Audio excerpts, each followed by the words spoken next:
Well, hello everyone, and welcome in to our Six Screens program, Watchtower Insider. Barbara Anderson tells all, and we have our good friend Efren. He's back on with us. Well, he knows a lot about the Watchtower as well, and he has more stories to share with us tonight on Barbara's program. But we're so glad we have so many coming in right now. Yeah, we had a first Spanish program with Efren, the fella you're going to see on Barbara's program here tonight. He just had a program with Lily, a Spanish woman, and so all in Spanish. And when that program's put up, you'll see it on our YouTube channel. When it's put up, we'll put the English caption in there so you can see Lily had quite the story. I picked up a little bit of what she was saying, but she really had quite the story. So I'm dying to look at the English caption. So we're going to bring Barbara on first. Add to the stage. There's Barbara. My goodness, there she is. Hey, I'm So, looking forward to hearing Lily too. I know 3 words in Spanish, so it doesn't help me any. yeah, So did you see Lily when you were in the back room here at the Six Screens? Did you get to see her? No. it didn't show. All right. Yeah. Well, you'll get to see it when it gets up, anyways. So now we're gonna bring your guest on. My goodness, he's no stranger here to the Six Screens. He's making some traction. That's our good friend Efren. So we're glad to have him back on your program. I'm gonna listen intently. I'm here if you guys need me. So I'll cut you some slack and cut you loose. Okay. Well, Ephraim, it was what, 2 weeks, 3 weeks, 4 weeks back in August that you left off with that story of yours, and you left Puerto Rico. You were married for 10 years, so left Puerto Rico, right? That is correct. And you came to To Dallas, Texas. Dallas, Texas, the place where my husband lived, and it was from Dallas. He pioneered there, and he went to Bethel in the 50s. And we're very familiar with Dallas, Texas. So now, did you have a wonderful move? Well, yes. I mean, when we moved to Dallas, of course, the you keeping on the back of your head always that you want to do more for Jehovah. Mm-hmm. And so we had to close down our business when we were in Puerto Rico. It was like vending machines, but the situation in Puerto Rico was really the economy was really bad. So we had no choice. So we spoke. I called my brother. Actually, he called me, the one who is still a Jehovah's Witness, and he said, "Well, you can move here until you get your own place, and then you can move out and we'll help you there." So we moved in with my brother, and both me and my wife, we lived with them for about a year or so. Yeah, I think we covered somewhat of that Yes, last week. I exactly. mean, it's important to, uh, you know, A little bit of account. recap. Yeah, right. So yeah, so well, there were some issues that we talked about before, and so but eventually we moved to our own place. Now, and our when I was at my own place, that's when my youngest brother, he moved in. He called me from Puerto Rico. He said that he wanted to move to Dallas, so he came up and moved in with us. And he started talking to me about different things that he found out, uh, like 1925, Beth Sarim, Yes. the Rutherford, and then he talked to me about the Australian Royal Commission.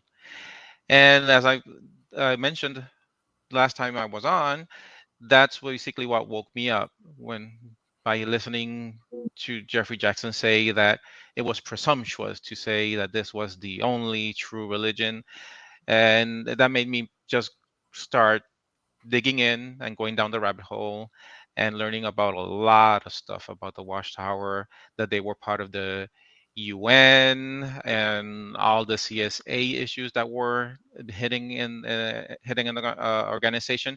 Even though I did hear about Dateline, although I was not brave enough to watch the entire program. And it was hard in Puerto Rico since we did not. It was no streaming, so if you didn't catch it at the moment, it was hard to rewatch it down the line. So I went ahead and I found the video uh, about that is called like Pillowgate, the one that Oh, they yes. so that the one that they show the Beth lights when they go in, and that was just like wow. I couldn't believe it. And the thing is that I was in Bethel, Puerto Rico. They don't give you that video over there, or at least not at that time. I don't know if they do it now, because when I went to Bethel, Puerto Rico, they just gave you this video that was like a corporation, like welcome to our corporation. If you anybody who has worked in sales or in customer service with a big corporation, will see a similar video, and you can see it with even people, businesses like Microsoft. That style of video. That's what we got in Puerto Rico, in Bethel. So I posted it on Facebook, but I didn't post any comments on it. I didn't say, look at this. I just put it there. When I put it there, a couple of witnesses found out, including my brother. The one, I'm the eldest, then the youngest is the one that woke up first, and the middle one. So he came to visit me because he had moved to Chile. He's still serving in Chile with his wife and my niece. They are all three of them are regular pioneers, and he's an elder. So he comes down to visit, and when there was a few moments that we were alone, and he just goes ahead and says, um, "I want to talk to you about a video that you put up." Now, my answer What was the date, approximately? I'm gonna say approximately September of 2018. Okay, 18? 18, 5 years Okay. ago. Okay, so that's important Yeah, that because of approximately. what you're talking about, the video.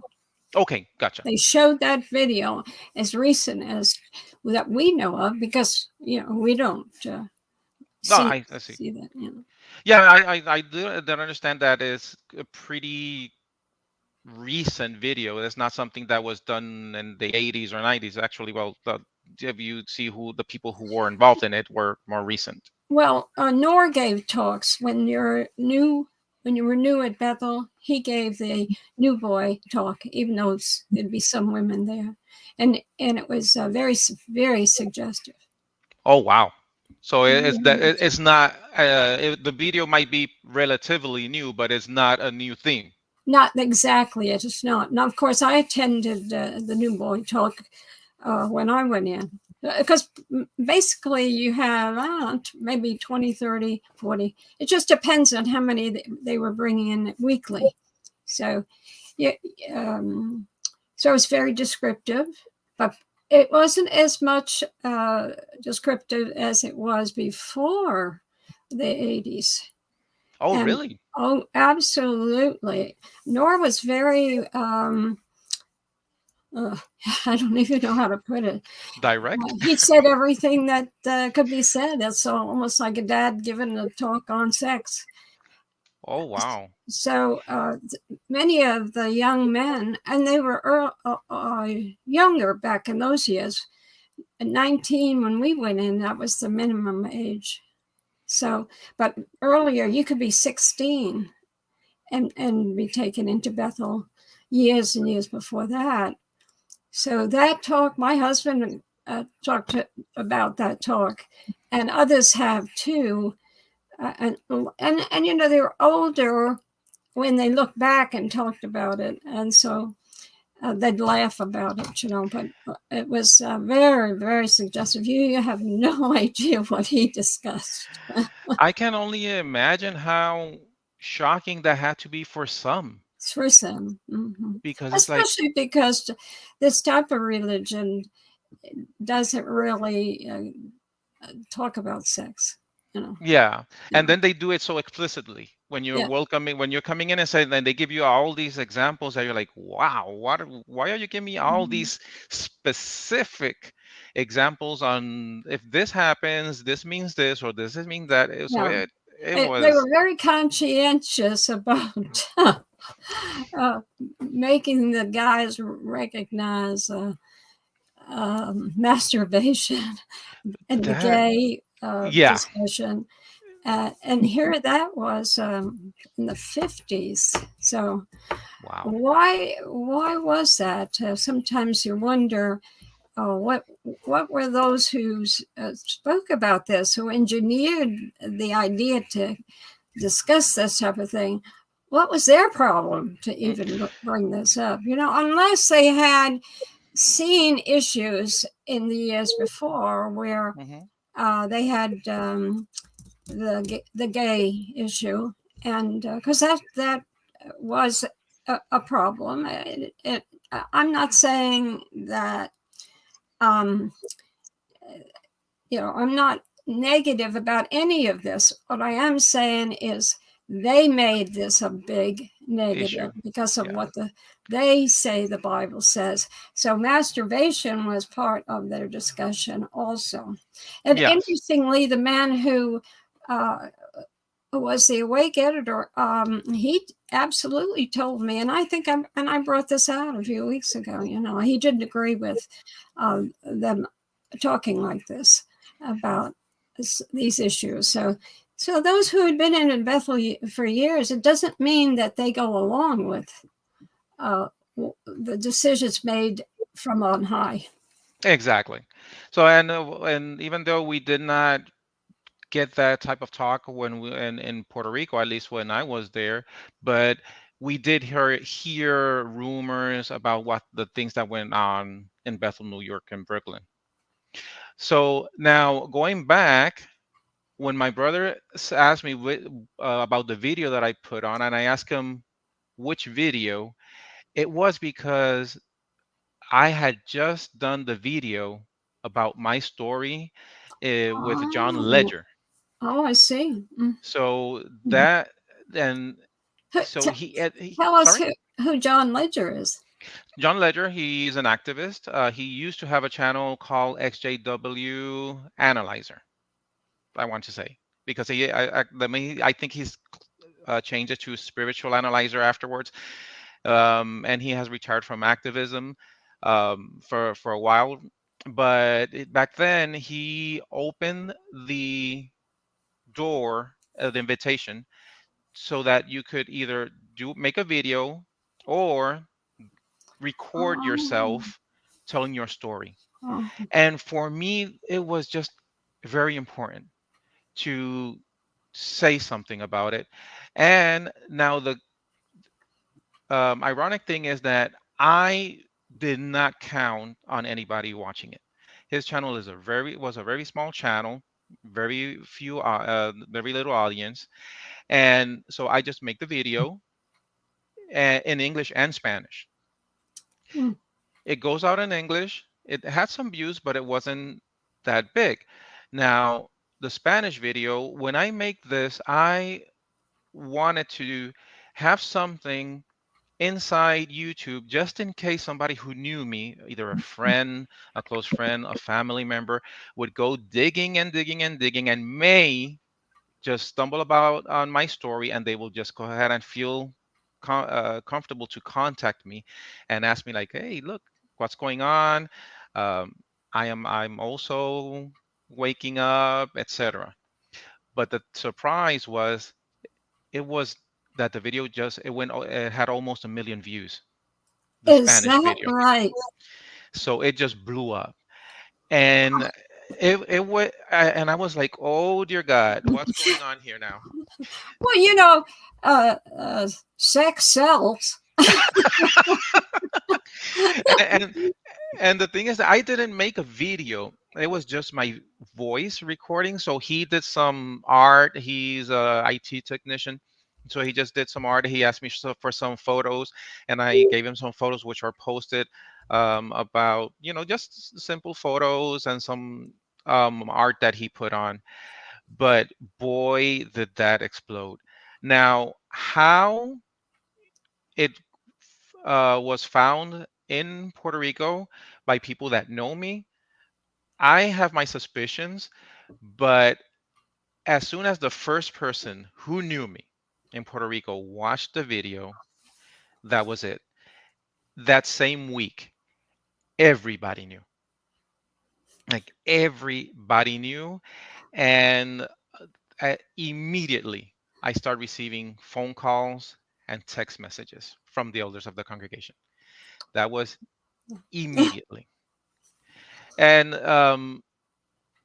the thing is that I was already on the radar, because when I put the video on the Pillowgate video, it was my brother, the elder, who went to the local elders and told on me.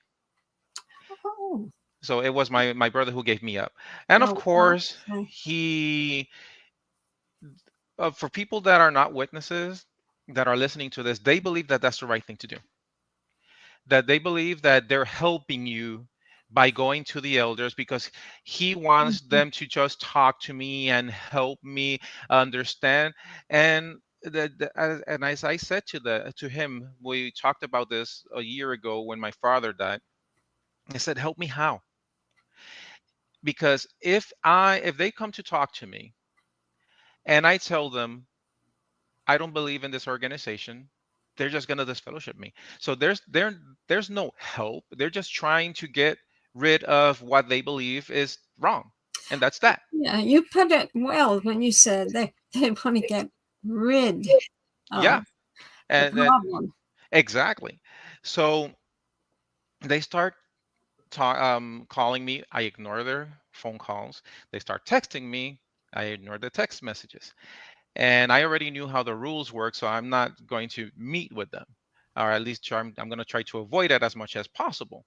Now, one day, one night, there's a knock on our door. I thought that it was my youngest brother. I forgot completely that my youngest brother was staying that weekend with his girlfriend. But when he knocks on the door, I'm talking with my wife on the phone, and I just go up to the door and say, "Oh, my brother, he forgot his keys or something that he's knocking." When I open the door, two elders, completely dressed in their spiritual police uniform, and their little Bibles and whatnot, and I'm like, "Oh, oh." And they said they go said, we came here because we need to talk to you. Oh, and just to pause and go a little bit rewind, all the text messages are, "Oh, how are you doing? We just want to know how you are. We're just like, we miss you in the meetings." And like, really, I know all that double talk. I know you're not really interested, and you just want to pretend, because they're actually instructed to do this, to Yes, pretend that everything is okay. We just that's want right. to, like hang out with you or whatever. Mm-mm. If that was true, as I said, why didn't you just come on with your wife and family with a board game, some donuts, knock on our door and say, "Well, we were just in the neighborhood. We got this board game and we got some donuts. If you make some coffee, we can have some fun." No, no, it's always two elders, because they needed the two witnesses. Anyway, they come to my door, and when I see them, and I just tell them, like, I'm on my way out. I cannot talk to you right now. I was lying. I was just talking to my wife, and she was telling me that she was on her way from work. That was it. So I'm like, I know, and my wife, I have to pick her up right now. She just got out of work. I'm leaving. Can you believe that one of the elders tried to force his way in? Oh no. He was like, "It's just gonna be 15 minutes," and he's pushing on me like, he's gonna go in, and I had to stop him and say, "No, I just told you I cannot meet with you today." "Oh, so when can you meet with us?" I said, you need to call me in a couple of days. Let me see what my schedule is, and we'll go from there." But after that, of course, they keep on calling and texting. I'm ignoring everything. Then is when the persecution really started. They were every other day coming to our door at Oh, as late as 10 o'clock at night. And it's not knocking on the door, it's banging on the door. Banging like they were the police. yeah, that's what it reminded me of when you said that. Like, And they are yelling, open the door. Yelling, open the unreal. door. So we had to just never answer the door. And at one point, my wife and I, because we were living in this apartment, so they would have to come through the left side. So we would go all the way around. There was a little bit of a building there that we could hide and see from that far away the door in front of our apartment, just to make sure that they weren't there waiting for us. And we would circle the parking lot just to make sure that they were not hiding somewhere. Because this is the thing, where we lived, they had to go through. It was a gated apartment complex. So the only way they could get in is either they had a code or they were tailgating, which is you're not supposed to do. So what they would do, they would just wait for somebody to open the door and they will just go in. Yeah. Mhm. And so this continued for some time. Now we knew that it had to be do with the circuit overseer. Because every 6 months, that's when they will come back. Oh, So we knew approximately when the circuit overseer was visiting the congregation that we were part of. So we were like, okay, it's kind of March. So my wife and I were talking like, circuit overseer visit is coming soon. We have to have our antennas, we got to be our defenses up because they're going to start knocking again. Exactly like we suspected. Knocking on the door, once again the but text that's, messages. that's not a society policy, by the way.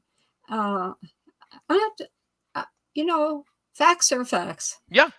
I'm not defending or in any which way or And um, that's the making light, but thing. this was not the society's policy. And that's the problem with this organization. These men are the agents of the Watchtower. They Hmm. were appointed by them in those years. And so they're not doing what's in the rule book. But how the organization deals with this is the problem, isn't it? That's There what you is go. the complaint everywhere.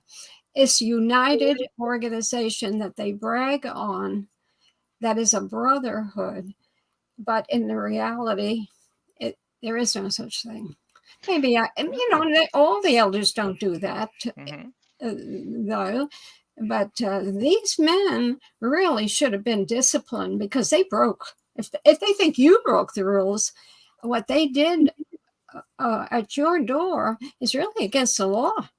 Yeah. And the thing, Barbara, is that we knew that they were following instructions The because, circuit overseer. yeah, the elders were following the circuit overseer's instruction That's right. because he was just, and just happened to be that he was also Puerto Rican, even though we're in Dallas, and he was also Puerto Rican. I don't Um, know if that had anything to do with it, but every time we knew the visit was coming, was around the corner, and there the elders came on knocking, and we would hide and look through the curtains, and you could see on the faces, at least the one that was behind, not the one knocking, you could see that some of them were very uncomfortable. And mhm. the two elders that came, the only ones that I happened to open the door to, uh the one that was behind, the one who tried to force himself in, you could see in his face he didn't want to be there. Mhm. Yeah. So they're doing things that they don't even really want to do, which Mhm. is sad.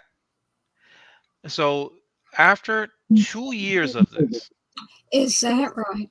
2 years of this, every 6 months. My goodness. Did you have indigestion when Oh, you were eating supper and they No, no, Oh, no.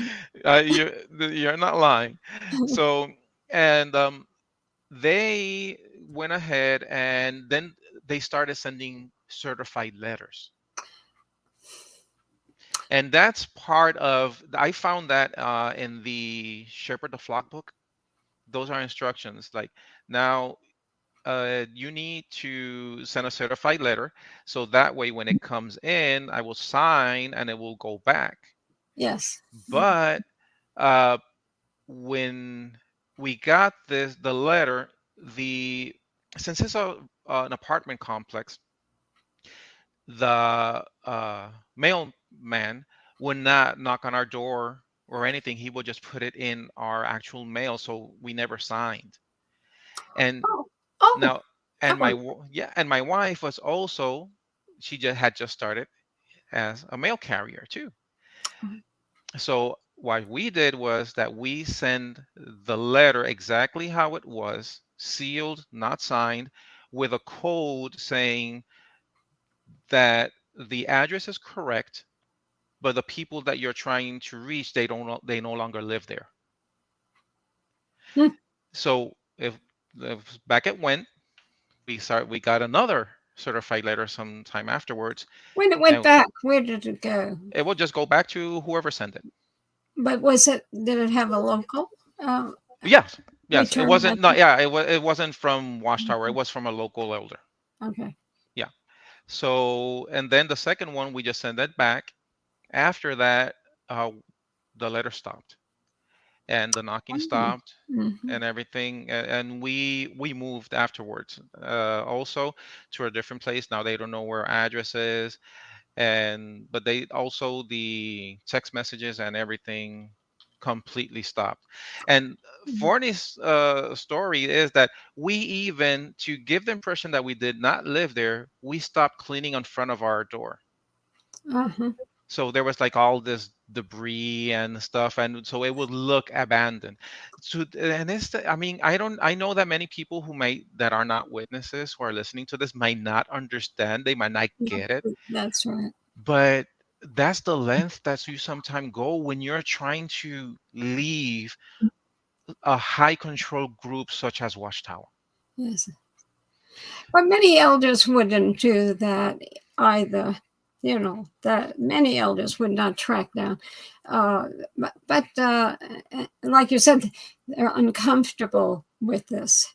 So, but by saying they're supporting it, they don't like it, but they're supporting it by being there Exactly, or not exactly, complaining or not resigning. So, yeah. exactly. And I'm sad, but I cannot have any respect for people that knowingly do something that, even if they feel, especially if they feel that it's not right, and they're just gonna go ahead and do it anyways, and Mhm. know that they could, how harmful it could be.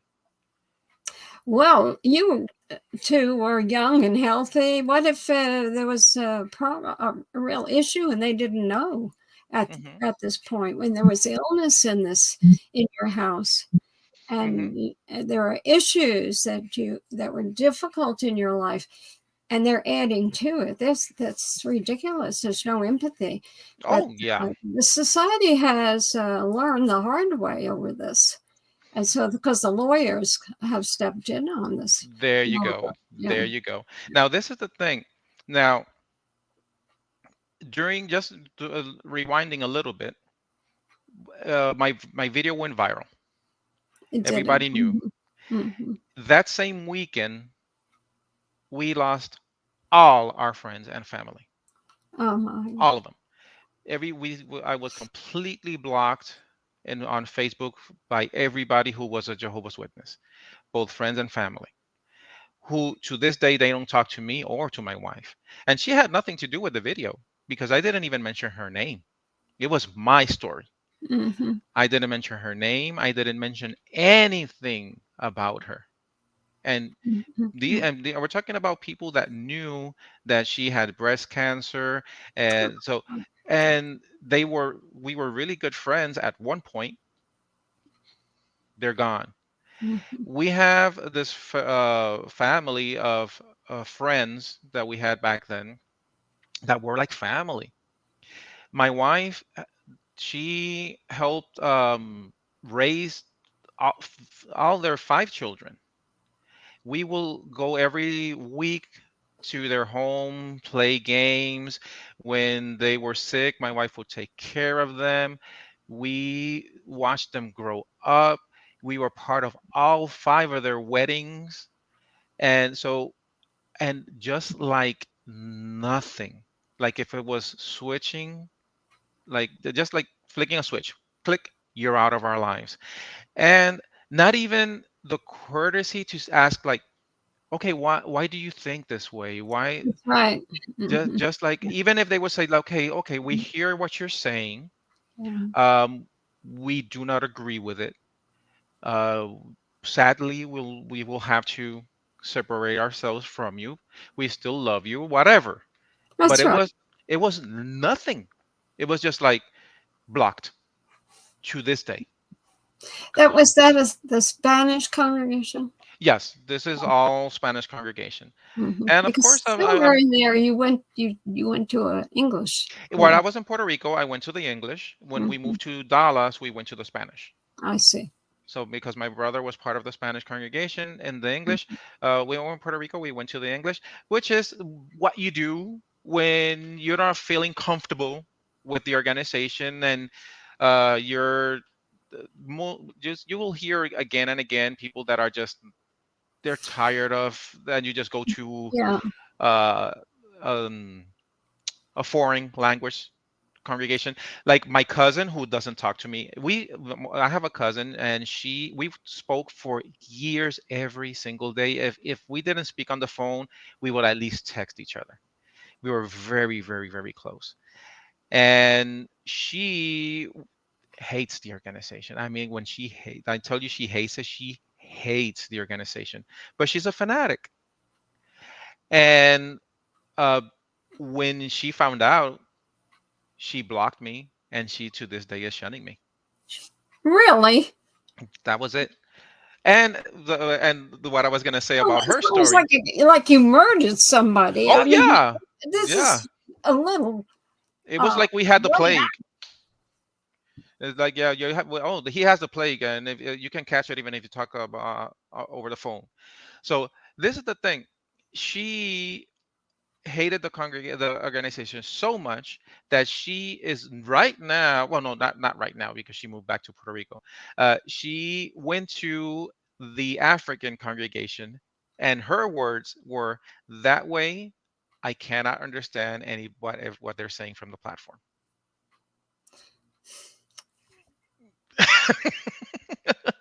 So, but I mean, it was extremely painful. You're bad. You're bad. You did something real. It's secret that because I mean, why would she do something too? We want to know the real truth here, Ephraim. Oh, oh yeah. It seems like, I don't know. I mean, I think I was planning some attack or something Yeah, somewhere, or I yeah. don't know, because or I was just like, I just had the plague, and I was contagious. But and then, okay, I could understand everybody attacking me because I was the one who put the video out. You know the consequences. It's not like I'm gonna pretend that this was shocking or anything. You know the consequences. The only thing that shocked me was that the video got that many views. 1 million views. Yeah, yeah, it didn't hit the million, but it was in Up the there, yeah. high Well, hundred thousands. well, So so you weren't as shocked by the behavior towards you of the elders no, as you no, were about the how many watched it. But you know exactly. what's fascinating about this is how many watched it. Almost like how many sneak to go to see. You know how kids will sneak around their parents when they're forbidden to do Yeah. something. See, so the Watchtower forbids witnesses from indulging in a little bit of a peeking at things they're not supposed to, or they're Oh, threatened. You know, they feel threatened by I'm the I'm group. I'm But glad that you mentioned that, because I've heard this a lot from a lot of people. It is nerve wracking the first time you try to research something or go to the so-called apostate websites. It was completely nerve-wracking. And I'm telling that just by going to Wikipedia and writing Jehovah's Witnesses, and I was shaking. That's the type of control, the mind control they have over you. I mean, you look at it now afterwards and you just laugh at yourself. Yeah, but almost 1 million Jehovah's Witnesses weren't shaking, and they wanted to see this. Oh yeah, they wanted That's to. the Yeah, thing. they You know, wanted to. it's the opposite of what you'd expect, because they talk this talk, like they're so pious, and we all thought that we were self-righteous. I think, and here it was like your work was sensational to them, and they feel okay watching it because it was bad. Blaming you is psychologically, well, I had to see how bad it was. Now I'm gonna shun him. It was bad with a smile on their face. Exactly. How And we fool ourselves, don't we? oh yes, definitely. Now, my brother, who is still a witness, and my mom, who is gonna watch this, by the way. Hi, mom. And Really, this evening, she's going to watch this program on it instead. she might be watching it right now. I'll She say. might be watching it right now, And but if where is not, she? she will watch it. Where is she? In Puerto Rico. In Puerto Rico. Okay. Yeah. I hope they Both of have them. nice weather. I hope things are going great for Long Ephraim's mom. So, both of them, what their question was, why didn't I just leave quietly? That's what they was like. Why make such a racket? Why, just lower your head and leave I didn't leave quietly. quietly, Exactly. And why is it? Uh-huh. Because we feel the obligation to let Exactly. people know the truth about what we for decades taught. Yeah. I mean, you know how you brought a lot of people into the organization. I brought at least 10 people into the organization, and some of them are still in, and that I know of. And so I felt the obligation. I was a regular pioneer for 8 years. I felt the obligation that I had to. It was a me thing. I had to Yeah. let people know that what I taught as the truth was not. I just felt I had to do that. You So felt that's responsible yes. because of you, that they live the life of a witness. Yes. I mean, you feel, yeah, you put it exactly how it is. You feel responsible. So I had to say something. I had to let people know about, look, this is the truth about this organization. Now, as I was saying, people attacking me, I mean, that was to be expected. They came after my wife. Mm. Now, it was her own family who came after her, and they were writing these nasty text messages, and they used her niece. And my wife just adores her niece. That's like, she just loves her.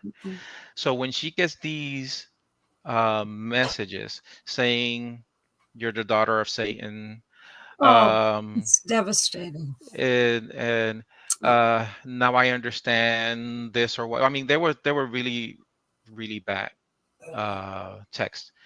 So my wife had a nervous breakdown right in the middle of her job, where she was delivering mail, Oh. and she gives me a call, and she says, "I need you to hurry. Where I am right now, I don't guarantee if you were going to find me alive." Oh my gosh. So I had to just drop. I was working in a call center back then, and I just had to just drop it. Tell my coworker, I need you to talk to the supervisor. This and this is happening, and just go like rush there. And she called a coworker who called, make some phone calls.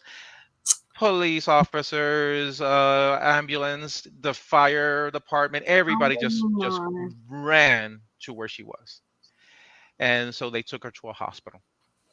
Now, By then, she had already calmed down, and she was not. They did not. She did not have to stay, so they let her go, but it did affect her very, very, very, very deeply. Deeply, Of course. Okay. and to this day, even her father and mother, they don't call her, and they know Oh, she's a cancer patient. So it's insane how this organization, what this organization does to families. And they still were asking, why wouldn't you just go quietly? No, no, no, no, no. People need to know about this. if you People need, did, the result would have been the same. They shun you anyway. But exactly. They're yeah, gonna shun us anyway. people So disappear out of the organization, but they fade. And if they see a witness or a witness sees them, they usually, the witness goes the other direction. They don't really want to talk to somebody who's faded. exactly. You know, Exactly. so And I have a couple of friends that they tried to fade. They were shunned anyway. that's right. They were shunned anyway, and they were coerced and to go back to the meetings, and they just hated it, and they felt that they had to do it because um, they didn't want to lose their family or the friends that they had back then. But it's just sad. That's why this is such a big issue to us as activists to try to change this. And there's so many voices speaking out about the shunning. And this summer, we all heard about the assembly that they had these videos, harsh videos, and apparently there was so somebody must have, or many have complained because the following assemblies they removed the shunning videos. Yes, and the thing is, like, I had a couple of discussions with my cousin who shuns me now about those videos, because back then I was in the process of waking up, but I still believed in the organization. But it really bothered me that 2016, if I'm not mistaken, convention, which also call the worst convention ever. They had the videos about the mom hanging up the phone on her daughter who's trying Yeah. to call her, and they don't show her until she has two kids, which was about 8 and 10 ish each. Like, they don't openly say it, but they're just letting you know and directly that they didn't talk for over a decade, and it wasn't until that person came back into the organization and got reinstated that they will have a contact with their daughter again. And they dare say that nobody puts a gun to your head, that you can leave whenever you want. No, you don't. No, you don't. Leaving this organization is like trying to leave the mafia. As simple as That's that. right. You Uh, have to pay a price, whether you try to fade or you do it directly or do a video or whatever. There is a price to leave the Jehovah's Witnesses organization. Leaving the Watchtower is not as easy as they pretend it to be. mhm. uh, some people they think it through and they prepare a life for themselves on the side before they're shunned, before they leave the witnesses. That is so So smart. If anybody listening to this that is fading or planning on, yeah, that's the way that's to the way to do really it. do that. That's the way to Instead do of it. Yeah, the yes. Watchtower representatives, they don't hold the upper hand. Hmm. So Yeah, I did that. I I, had it all arranged and planned in my head how I was going to do this. So it didn't bother me at all. I said it on television. I was a badge of honor to be disfellowshipped by Jehovah's Witnesses because I did not want to be part of this. Any organization that supports and does not uh, do the right thing on behalf of children and supports a pedophile, oh, a pervert instead of the victim of them. I don't want my name associated with them. So, and that was became part of the film that was shown before Dateline out of Nashville. I was the woman reporter that interviewed me that afternoon. So that evening, I didn't plan on saying. But interesting, a few weeks ago, someone else, not to do with this religion, but someone else about a situation mentioned that they consider what happened to them a badge of honor. So, you can take words that have a connotation of horror, you can turn it around. Exactly. And so we can only say to people, you should hold the power. There you go. You want There to you lead go. this organization. You hold the power. Don't even think twice about this.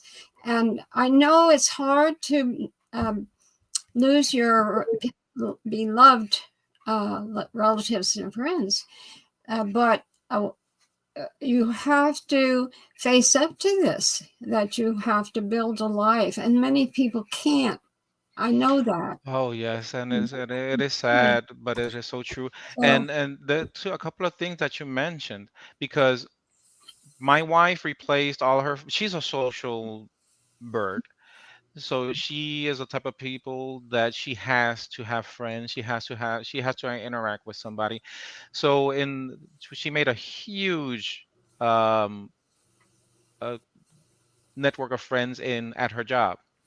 And and she celebrated her first birthday, and every single year afterwards, she always wants to celebrate her birthday, not because there's any real significance other than middle finger to the Watchtower. yeah, yeah, So, and all her friends come, and she had like 50 friends, co-workers, and she has fun. And also, you need to build a new social network. that's right. So, how about as far as the group you associate with? Are they predominantly or primarily Spanish? Yes, Mm-hmm. yes, they're primarily Spanish. English is my wife's second language. Mm-hmm. So, I mean, we do have people that speak English Mm-hmm. only, but it's mostly Spanish people. And she has a lot of coworkers that moved from Puerto Rico. So they have the also those things in common. But we have friends like, she has friends from all over. I mean, Dallas is a metropolitan place. We have friends that are Yes, from Mexico, from yes, it is. Mhm. El Salvador, from Yeah. everywhere. We got them Well, from everywhere. it's your culture, and what's surprising is that the Spanish, your own culture, Spanish witnesses made it so hard on you. It's almost as if they Yes. were so angry that of their own culture, someone left or. Yes, I mean, it is just uh, that's how the Watchtower Uh-huh.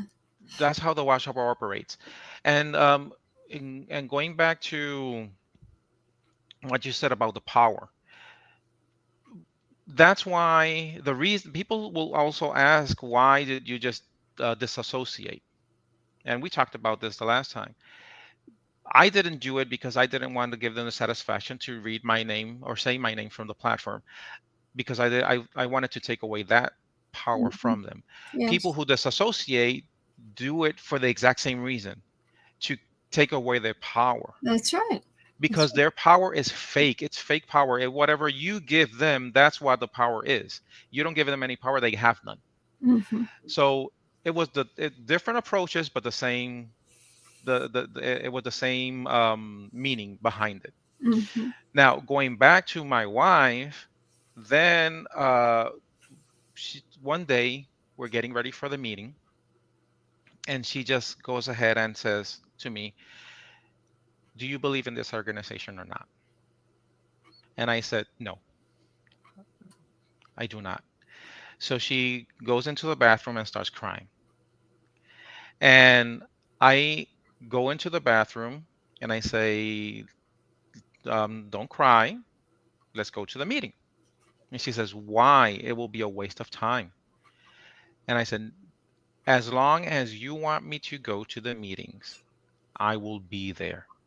I will not allow this organization to destroy our marriage. Good for you. Period.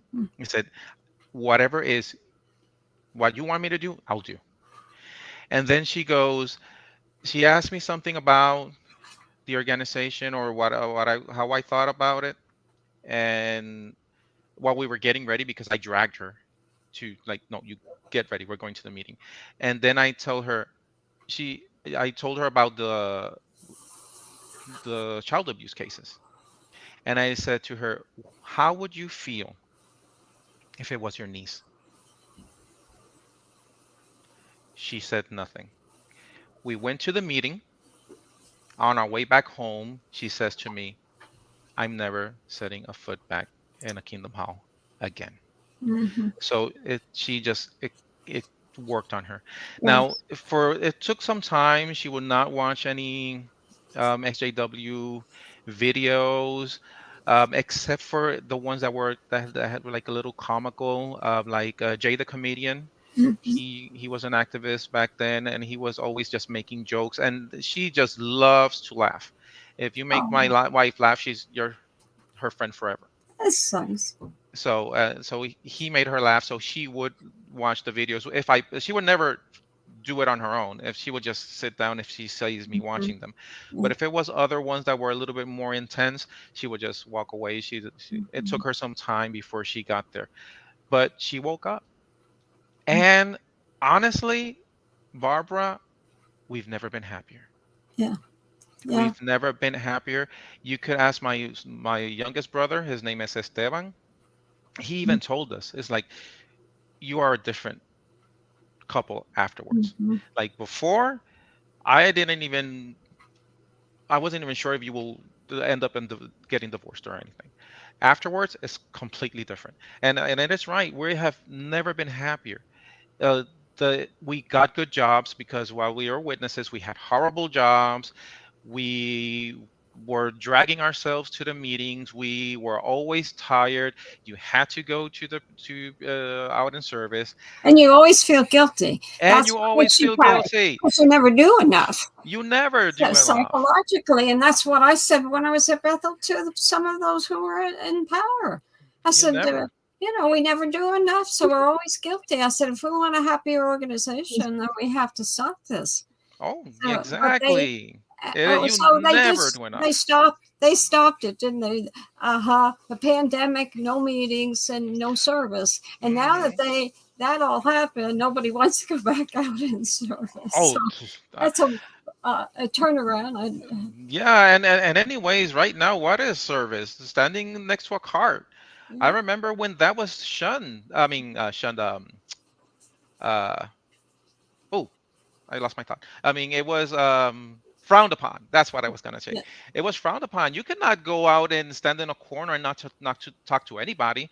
They knew that the elders knew that you were doing that, they will call you back into the back room and say, you need to talk to people. If you're going to stand in a corner, when people go by, you have to actively go to them and offer them the Watchtower, yeah. uh, read them a Bible text, do something. But just standing there like doing nothing, you could not do that back in the 80s and 90s.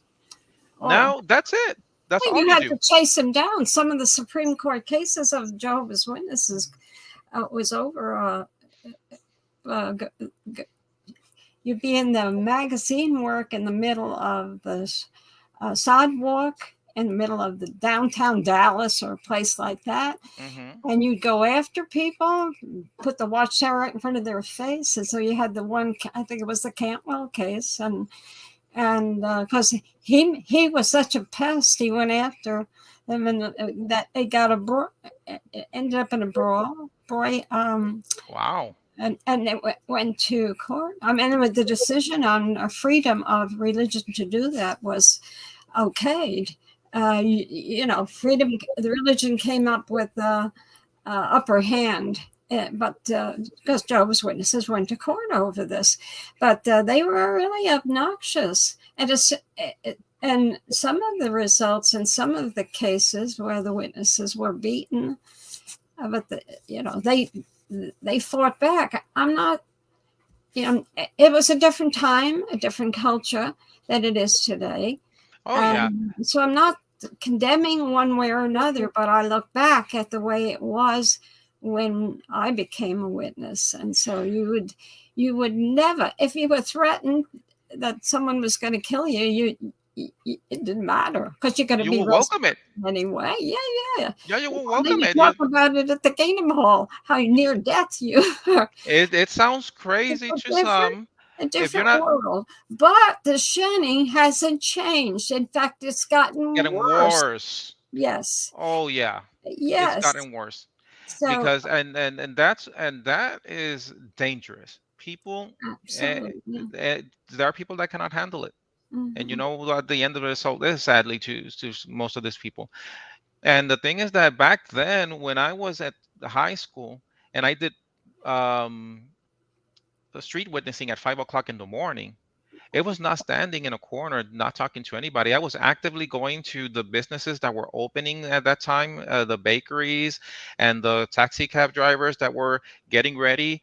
I would just go and knock on their doors and offer them either a Bible text or the Watchtower and Awake, whatever. Now it's completely different, and it goes against what we were taught back then, that there was this urgency because the end was so near. Oh, this is so urgent. And if you do not talk, the rocks will talk for you, blah, blah, blah, blah, blah. And right now, everything is just, they don't preach anymore. I mean, I'm not criticizing, good for them. That's even better for the so that the watchtower can continue to crumble. But that's the difference between then and now. Mhm. Now, when there was be like 2 years ago, I was gonna say 2 years ago, maybe 3 years ago, it could be. My mom comes to visit, and we have a talk. And I let her know, like, this is what I think about the organization. And she started thinking, and I told her about the child abuse cases, and especially about the prophecies, 1914, 1925, 1975, the overlapping generations, all this stuff. So it makes her think. She goes back to Puerto Rico and she gives me a call, and she is hysterical. She's crying. And because she woke up as well, and it hit her hard. Oh. Uh, and it hit her really hard. And then all the sadness turned into anger, and she go ahead and threw away all the Watchtower literature that she had, which I still, she had, there were some things that I wanted. Research. I had the one of the old books. Um, Studies in the scriptures. no, I mean way back. That's way back. That was Oh, really? seven. It That's was one of the red one. It was 2 volumes. I'll skip my mind. But I back then you could order some of these books from the back of the Watchtower. Did you just clip the little coupon thing and send the money?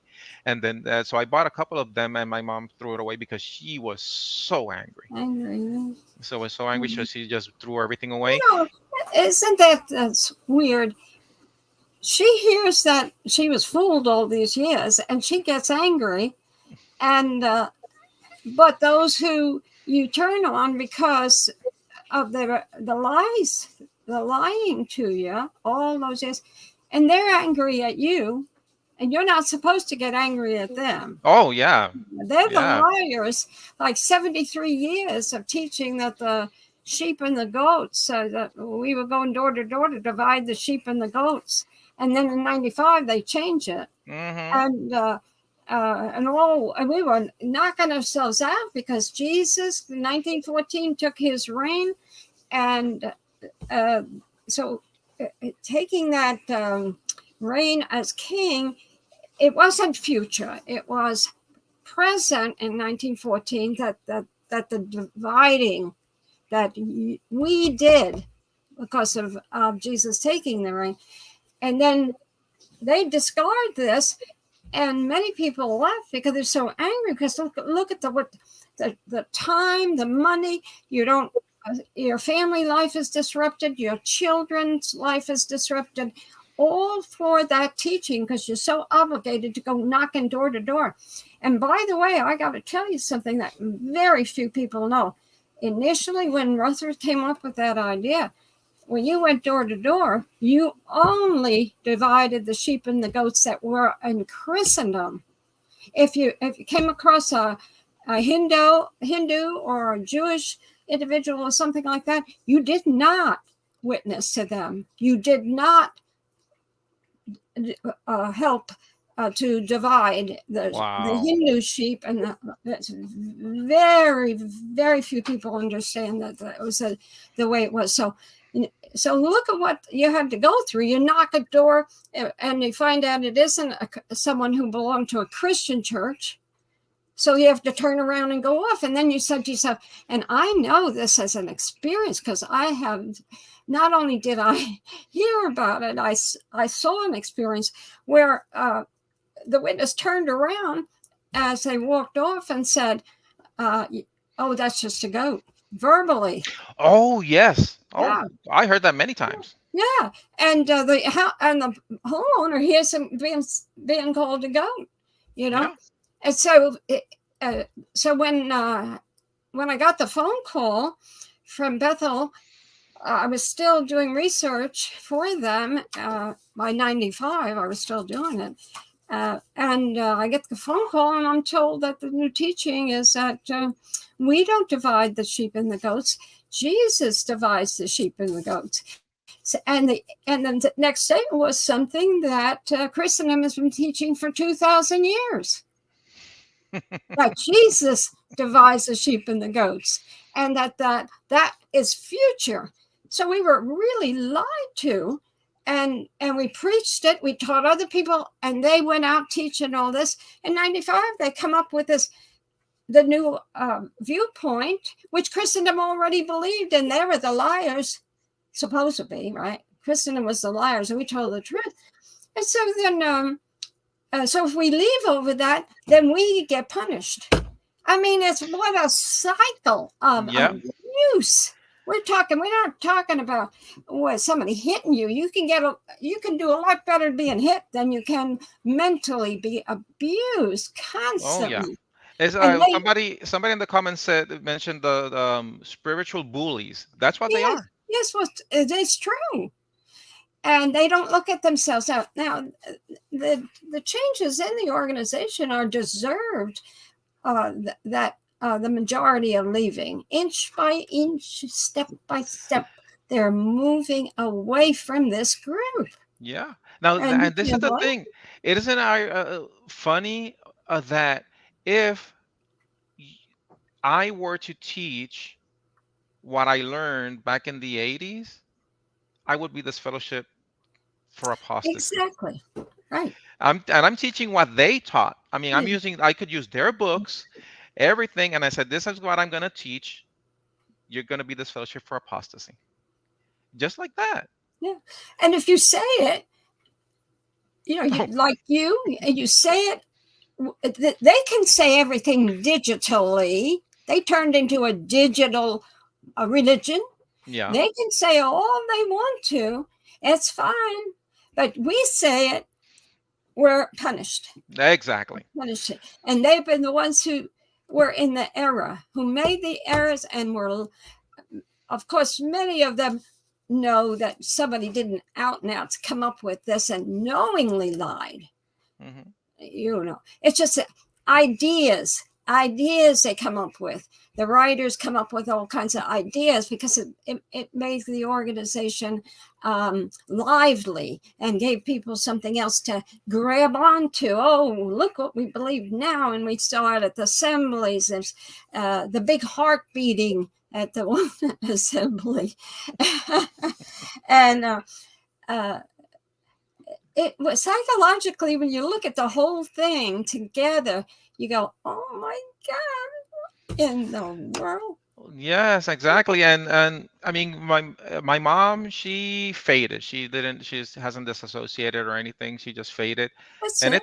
it Mhm. took a while because, and she's doing it because of the middle brother. He's still inside, and Oh, she there's didn't. nothing wrong with whatever way you choose to do it. Yeah, Yeah. so she didn't want to lose contact with him or her We're granddaughter. individuals. We make our own decisions. That's human rights. We have Exactly, the human rights to do that, and we're fighting back over human rights. exactly. And why should complete strangers have that kind of hold over your life? And for years, you have to shrink away because you're treated like someone so awful, and because you don't want to bow to them, and so they And treat you awful, and you're supposed to keep uh, feeling badly about it all. that's because that's what they want. They want, they expect that if they bump into you, and you have faded away or whatever, and they ask you how you are, they expect you to say, "Oh, I'm doing. I know I have to go back to the Right. kingdom. How to lower your head, and I'm not doing so good, and I'm depressed." They want to hear that your life is horrible. Yeah. If you say to them, "I'm doing better than ever," they don't know what to do with that because they're not expecting somebody who is not going to the kingdom hall say, "I'm happy. I'm doing better than ever." They will be like, "How? What do you mean? You're not going to the kingdom hall? How can you be happy? The only way to be happy is to be inside the organization." Well, it's all propaganda on their side. And they hate it so much that, like, there's this or organization in Spain that it's called um, help. It's a Spanish. I'm going to translate it. It's help for Jehovah's Witnesses victims, Okay. and the Watchtower is suing them, and it's an ongoing thing in Well, court. suing the victims for Yeah, that organization, what reason?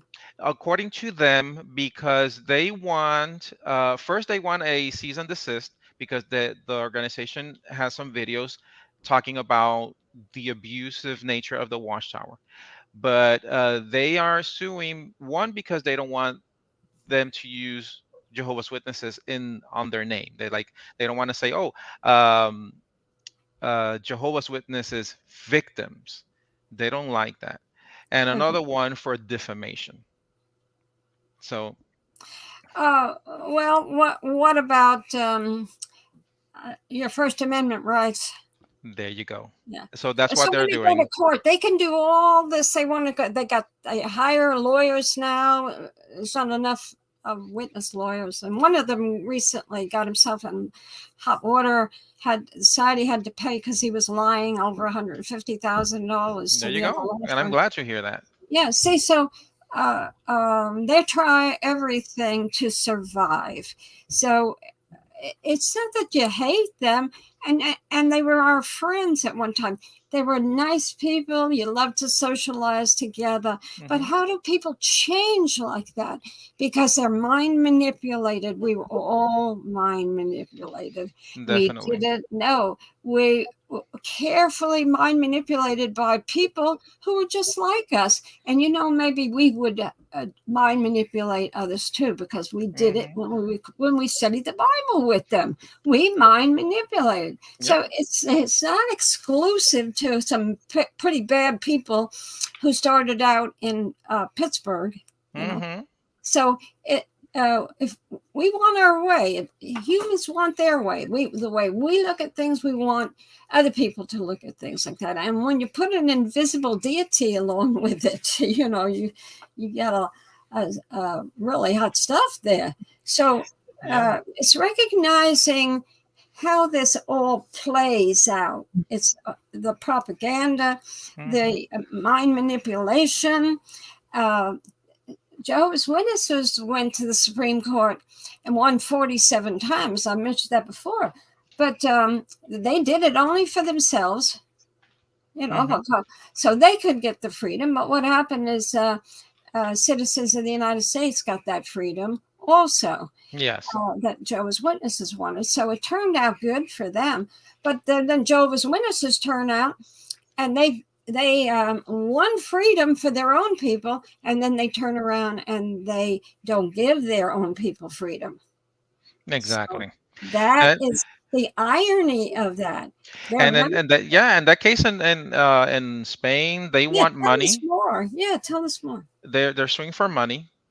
The They Watchtower is suing the plaintiffs. Yeah, they want money. I don't Or remember in how this much case, it's money. going to be defendants. In this case, they're Yes. suing. So that, yeah. Now, and they want, of course, they want them to change their name. They want to, like, they have a website. They want to close down the website. They want some money, and they want that organization to pay all the legal fees from for the Watchtower, all that stuff. But this is the thing. Nobody knew about that organization. It was a local thing, that little group that um, they were offering help to people that were leaving the organization and had nobody, because, as you know, many people have all their family and friends inside. They leave the organization. They could be second, third, fourth generation witnesses. That's all they knew. They have nothing. So nobody knew about this little organization, this little group. And after the Watchtower sues them, now they're on the news. And there Yeah, are it's a switch, isn't it? Now they're on the news, and Yeah. all Spain learned about what's going on then. And not only all Spain, but Europe knows about that. And now Yeah.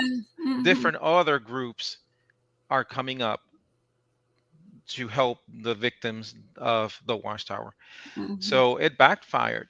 And in their arrogance, they make some decisions that they just keep again and again shooting themselves on the foot. And Mhm. which I like, of course. Um, there's another suit in Spain that there were 30 plaintiffs, and that's a lawsuit that is continuing on, and I believe that's over shunning. Okay. So, different places, there people are going the legal way to protect themselves, and Watchtowers going the legal way to protect themselves. So, who's going to settle this? Satan's world. Mm. There you go. You got the lawyers for the government and all. So, they should just sit back and look at themselves with an open mind and say, "This is ridiculous." This whole thing. In 2016, I have an article from 2016 that appeared in Spain. I have a connection with Spain, and I'll tell you in a minute. But this is a very good article. I sent you a copy of it. I have it. Yeah. So, what was the issue here? Who was talking? The newspaper reporter was interviewing who? It It's says it must be they call him a pastor, but obviously we know it must have been an elder. well, because this is a translation from Spanish into English, and so I guess that's what they call. Yeah, no, I read it in Spanish, and they used the actual word pastor, which Oh, is did something they? that you don't use in the JW lingo, Yeah. because we will say ancianos, which is elder. But so I'm guessing that they just used it in a way that so that other people can understand, because if you just say anciano in Spanish, it could mean an old person, and that doesn't necessarily Wow. mean a leader in the organization. Hey, this is great. We're getting a Spanish lesson. Oh, I got 4 words in there. She. Okay. So, some of the major points in here, very well put. The Watchtower, see, this is what we get used to. Watchtower has its own language. and we got used to it. How the Watchtower states things, they have a way of using words that ordinary folk would not use, if you understand, the theocratic language. Yep. And in this article, the way that the ex-witness, he answers questions. This is a question and answer article, and the way he answers, it was I think magnificent. What caught your attention?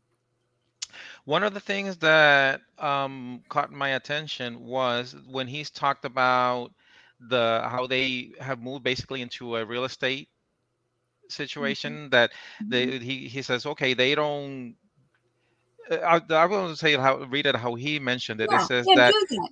they have a perverse method of taxes for their God Yes. through resolutions that are imposed in a systematic way to the followers. And then he goes on and he mentions even an example of that they sold one of their large assembly hall in of Barcelona, and they are also selling their another large hall that is located in, I think it's in Bethel in Madrid, that he Mhm. mentioned. So, and one of the things that They didn't even tell the witnesses that they were going to do behind their backs, yeah, it. he said behind their back. Yeah.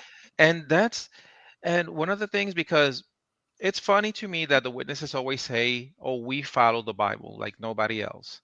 And when it comes to selling the kingdom halls and all these um, buildings, you're not following the Bible, because what do you do when you open this kingdom hall before the first meeting comes in?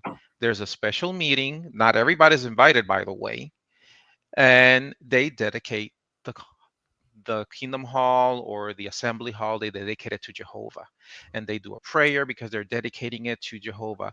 What does Leviticus 27:28 say? Anything that is dedicated to God cannot be sold. Interesting. Good point. Yeah.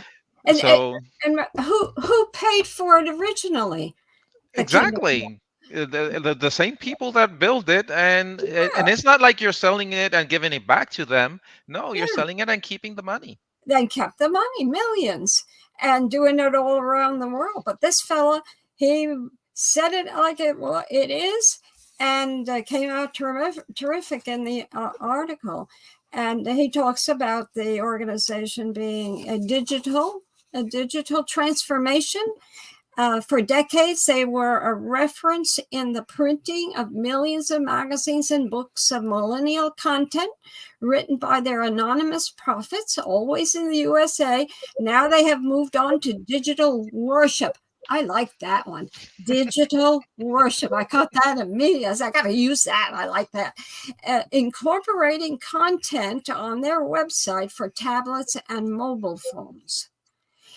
So, what a huge change for people. You think about going back, if those the organization was always get bigger as far as a publishing house, and then it's now smaller as a publishing house.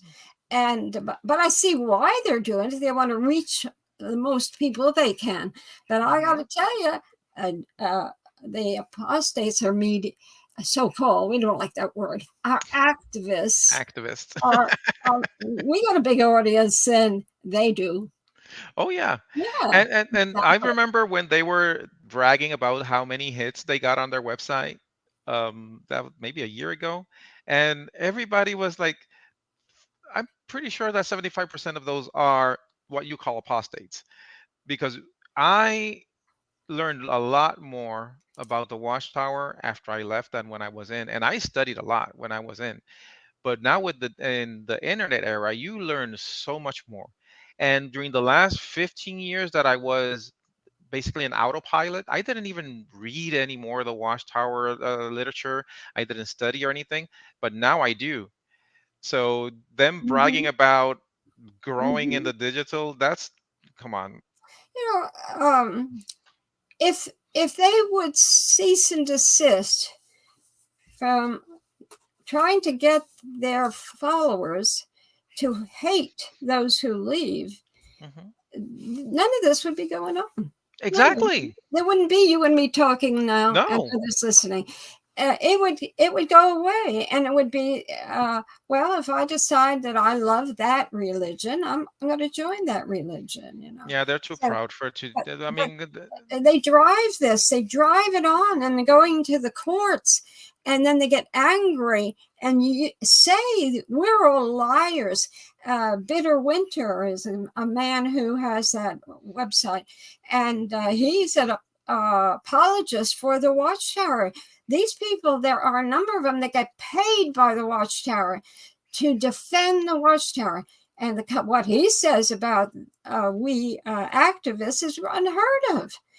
Half-truths. One person went through and pointed out in the last time Bitter Winter article came out, and it was over the Norway situation where the Norway government cut off the Jehovah's Witnesses from over $2 million of paying them annually for operating their religion. Wow. And so each time we talk about, oh, this is a good thing, then he comes out with his defenders and calls them experts. The experts know that we're all lying, and they are. We would have none of this if Watchtower would just quit this, cease and desist. If they want to be a digital religion, be one. But let people have their own lives. If you want to be a Christian, that's what that Christianity is supposed to be about. Love your enemies. They treat us as enemies. They don't love us. The Bible says that, in the Good Samaritan, the people crossed the street to get away from him, right? Cross the street. Well, that's what they do. They cross the street because see us coming, and that was condemned. So here in this article, he talks about the circuit overseers, and he breaks down all the different levels of this organization's operation. Yep. And then they talk about this fellow really goes into the child abuse, very heavy, and how that they hide it, but how he puts it. We're going to put the on 6 screens in this program. We're going to put the link to this article. Okay. You have to read it. It's a few years old, but it's usable. It's wonderful. Yes. Now this it sounds recent. Yeah, it is, but it's December of. Because it's something that it is. Even though it's a couple of years ago, things like this happen all the time. Yeah. So it sounds like if this was something that somebody just posted yesterday, it would sound like it. It would sound like it fits still. So they haven't changed anything, This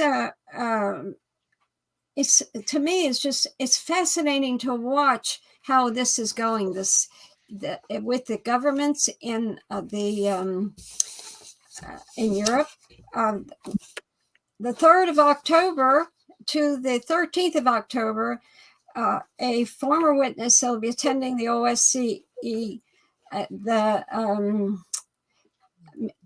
the meeting, a human rights meeting in Warsaw, Poland, and this representatives from countries all over Europe will be there. Jehovah's Witnesses belong to that organization. It's tantamount, equal to the United Nations in the United States.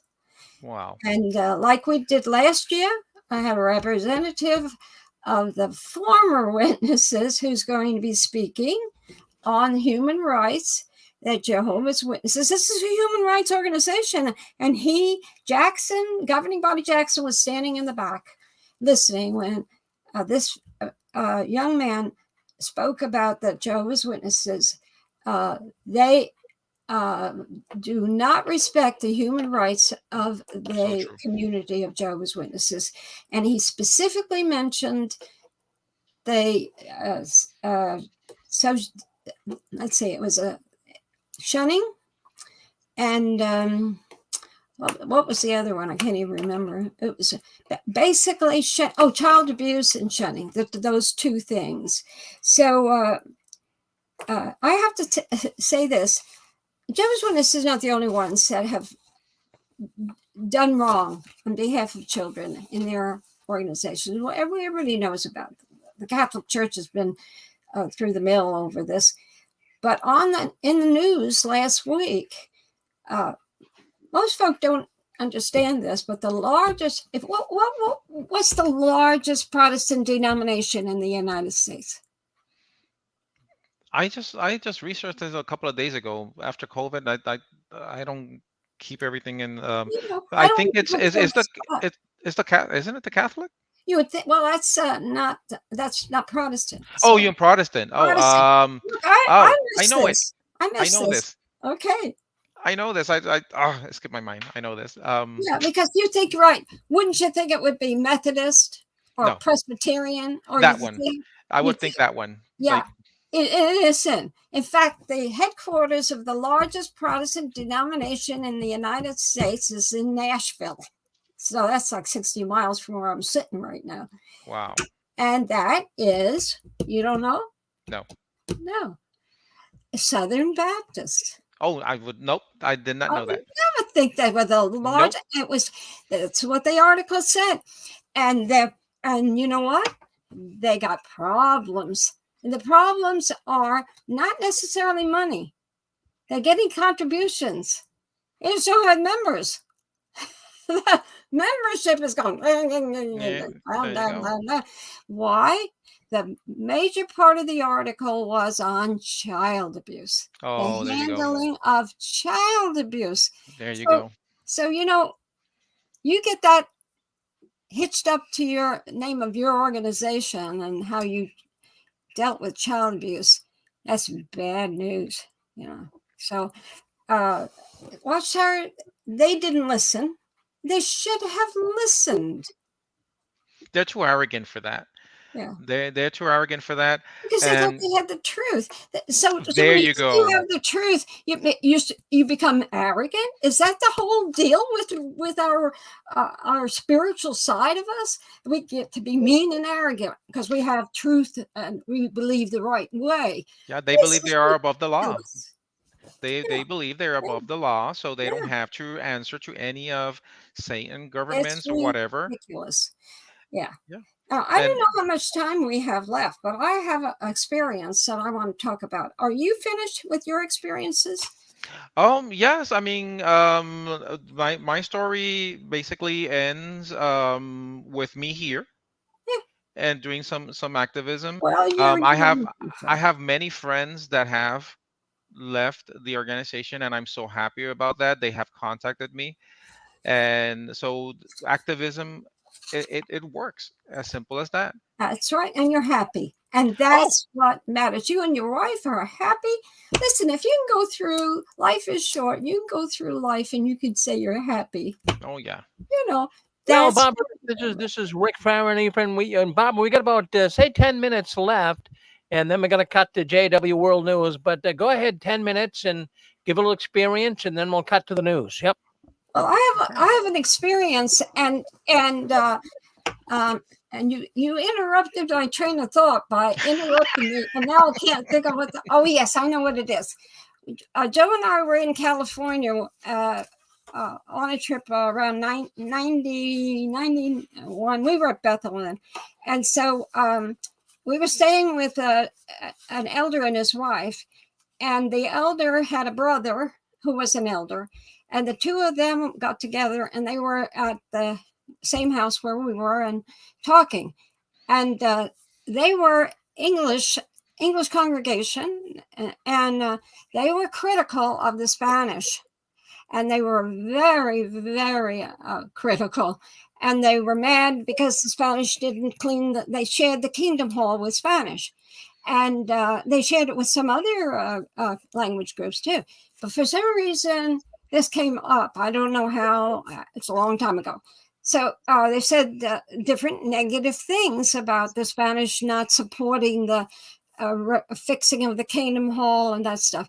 They mentioned also a great big convention center that had to be sold, and they mentioned the Spanish. I have no, this is not an attack on the Spanish. This is an attack on the way Jehovah's Witnesses organization thinks. They tell everybody that this is a brotherhood. They tell, and what the reality is not true. And so they were so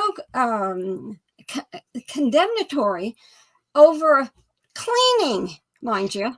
So so when we went back to Bethel, I was in the service department on business there for the writing department, talking to waiting for some stuff. And so I saw one of the guys there. He was the desk man for Northern California, and I knew it.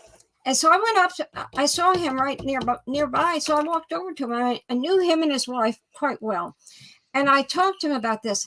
And I said, tell me about this. I said, what Joe and I heard out there is the Spanish are independent, very independent, that they can, that they celebrate birthdays if they want to. They don't shun if they don't want to. Nothing is done about it. They don't disfellowship. I said, is this true? And you know what he said? He said, yes. Yes. Wow. I was so surprised. I said, well, how come? How come you treat them differently? How come we're treated? He said, because he said in their culture, they wouldn't put up with this. That's what he said. I'll even tell you his name. It's Merton Campbell. Wow. And Merton Campbell stood there and told me this. And he said, they wouldn't put up with this.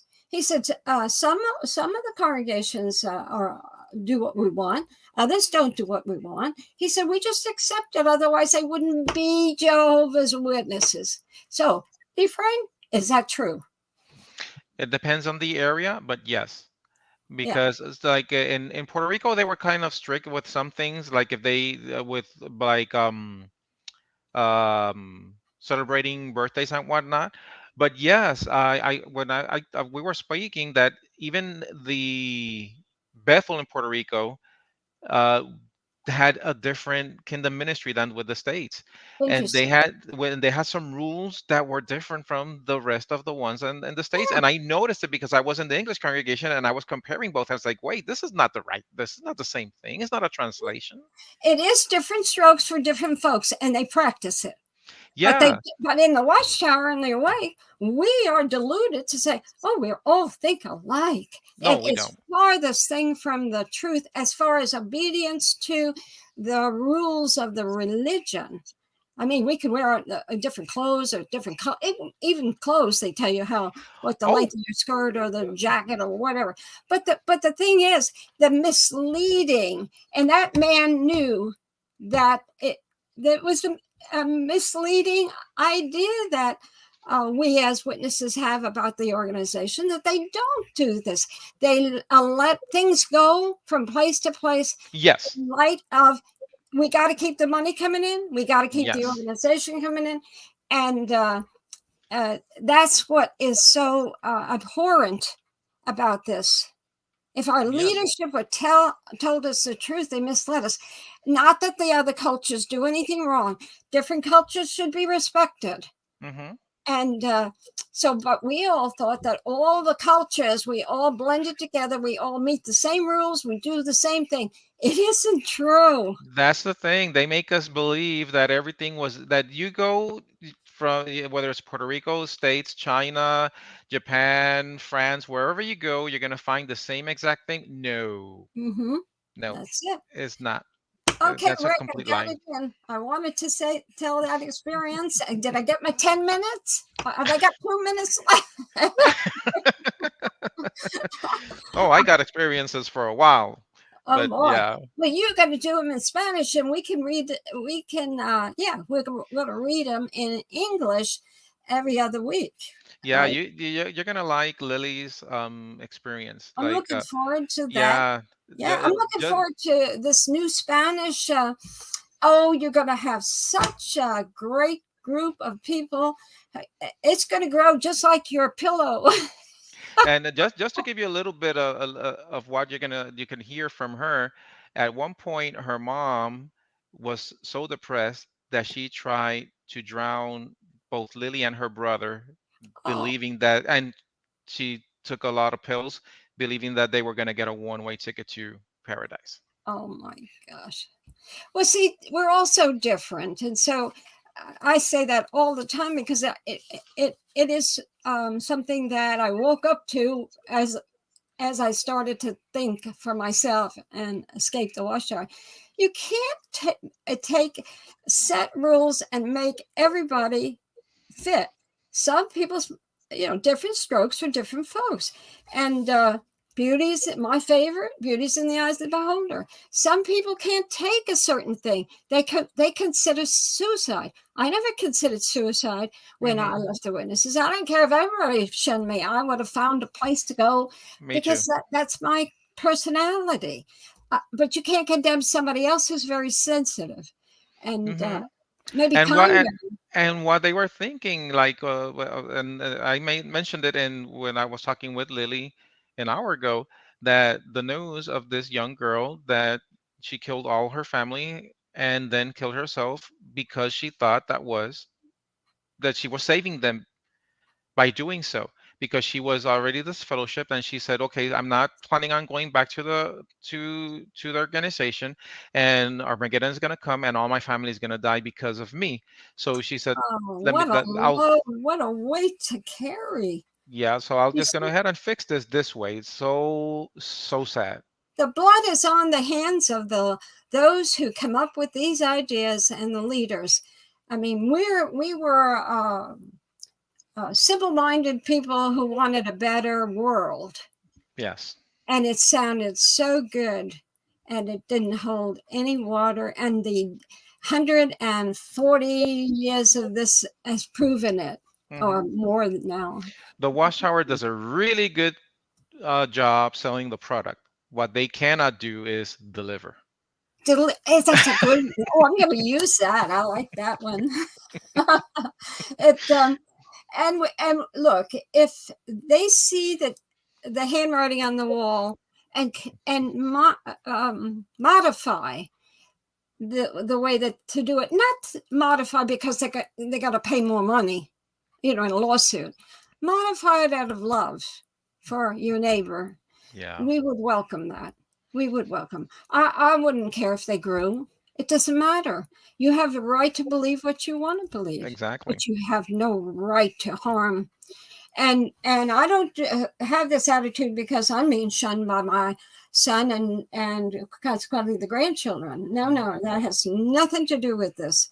I would have liked them in my life, but I don't have them in my life. I got Ephraim. I got I got sons galore. I got a new son who comes from another country. Last week he popped up out of another country, and I've adopted him. I got two Russian sons now, and so listen, it turned out well for me. There you So go. so it's how you look at this, but my circumstances is not everyone's circumstance, Yes. and it turned out this way. I am a person that I make lemonade out of lemon, you Hmm. know, because that's my nature.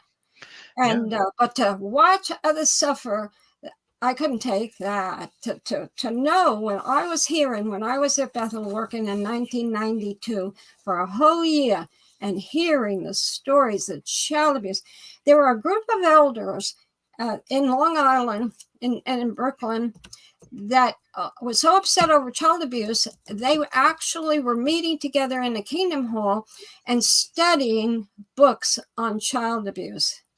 They wanted to learn everything they could and how to rectify this and how to help some of the ones in the congregation that was suffering so from the trauma of child abuse. Do you know what? They stopped it. They stopped it at headquarters. They made those elders not do this. always for the sake of uniformity, Mm. When it it, when it suits them. yeah, it wasn't what they went through, that what the people went through for the 50 by, the average is 51 years old. You can be molested as a child, but 51 Mhm. years old, you get the courage up to go forward and say something, and the statute of limitations in your state doesn't support it. The They changes are they coming. know how to hide it so well. I mentioned it the last time we spoke. I have a friend that we grew up many years, and she was a really she still is a friend. Um, when I was a while we were witnesses, I had no idea she was abused. Her and her cousin. And she told me this maybe a couple of years ago that we were talking on the phone, and she's just mentioning it like if I knew. I said, I never heard about this. And they were instructed, both families, that if you go to your authorities or speak to this with anyone, you will all be disfellowshipped. Yeah, yeah. I heard some awful things, and I'm not. I don't mean to bring it up, but this one experience, and I won't go into it. It was just the results of the experience showed how hard and cold-hearted some of the leadership decisions. But they began to make some changes. There was a big meeting around 94 where the elders all over the country had their uh, school, on the weekend, and that's when they announced and talked about child abuse. And that was the words my husband said to the man who was conducting it in Nashville, who came right out of Bethel from the service department. And my husband knew him for years and years, knew him from the 50s. And my husband, and the guy says to my husband when he walks in, "I'm so sorry to hear Barbara's not any longer a witness." So Joe starts talking about this whole issue. And then he ends those words by saying that child abuse is a crime. It's There not a you sin. go. It's just not a sin. It's a crime. And when that man who was on the committee in the service department, that's the highest, Hmm. and he concluded that meeting. I mentioned this before, and I'm going to mention it again. It hit home with him, and he said, "Brothers, remember this: child abuse is a crime, There you go. not just a sin." And I have that transcript of that entire school that Wow. weekend, and I can make that available for downloading, There you go. and somewhere where people can read. They were on the right track, and then they turned it all over to the lawyers in 1997, and some thought that was the beginning of saving the organization. Actually, it was the opposite. The opposite. There's a Opposite. question for you, Barbara. Cheryl Germain, she wants to know if you knew Grasuitio Harrison from the writing committee. And she says that he was one of the first who wrote an expose on Watchtower. The That I gra, don't think the name is correct because Grazu, Gu- Grasuitio. I'm pretty sure I'm not. Harrison is the last name. The first name, Grazuiteo. well, the writing Grasuitio. committee would. There was a writing committee when I was there, but I left headquarters in so in '92. I was here. That's a long time ago. So you've had a lot of people who are on the who've come and gone in the 30 years. So Yeah, uh, when I was in Bethel in Puerto Rico, that's when Puerto Rico had they were translating the translating department. It was in Puerto Rico, and back then the translation was very different after they moved it to Spain, because I don't know if they did it on purpose or not, but when they translated in Puerto Rico, it was almost word by word. So if you said this, I'm gonna just translate it to Spanish. After they moved, they changed the meaning of what they were saying. It was like they were trying to soften what was written in English in the translation to Spanish. And I would just look at it and say, this is not what they said. It's like, for example, when in the English that magazine came out, that they openly said we're not inspired, and Yeah. so and in Spanish it would be we are not no somos inspirados, but they didn't translate it that way. They translated that, and that we don't have visions. That's how they. So it could be Well, misinterpreted. yeah, but so we have to remember they translate it in line with the belief. Hmm. The belief comes first. Eisegesis first. And then when you translate it, you pick a word that goes similar to and would support the belief. That's how they got in trouble. They're not the only ones. That's been going on ever since they had the Bible, I swear. Yeah, and I heard the many people saying that in different languages that they translate from English to that language in a different way because they don't want it to sound as harsh as when they, or as blatant Yeah, as it, right.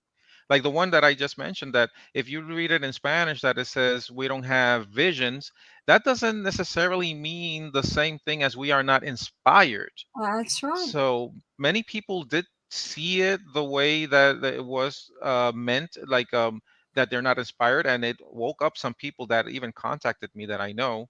One of them, an elder for, he was like 50 years in the organization, and he woke up and he's out. Yeah. But Well, some other it's people not don't see it that way. unusual. It's not unusual. Look what they did with that verse in Timothy on mentally diseased. Oh yeah. Yeah. They took that verse and they took the Greek and they turned it into something that could be that you push over a little bit and could possibly be something to do with the mind and a disease, but that's not what the context was about. So when I wrote the guy who was head over writing then, and I really lit into him. I made him sign. I told this before because. And what did they do? The following year, they removed it. There was so much flack over this.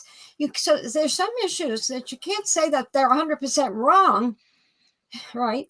You're 100% wrong, but the context, as with language, is very, very difficult when you translate. You're an example of what you're saying here. You'd have made a good translator in Spanish. I mean, because you see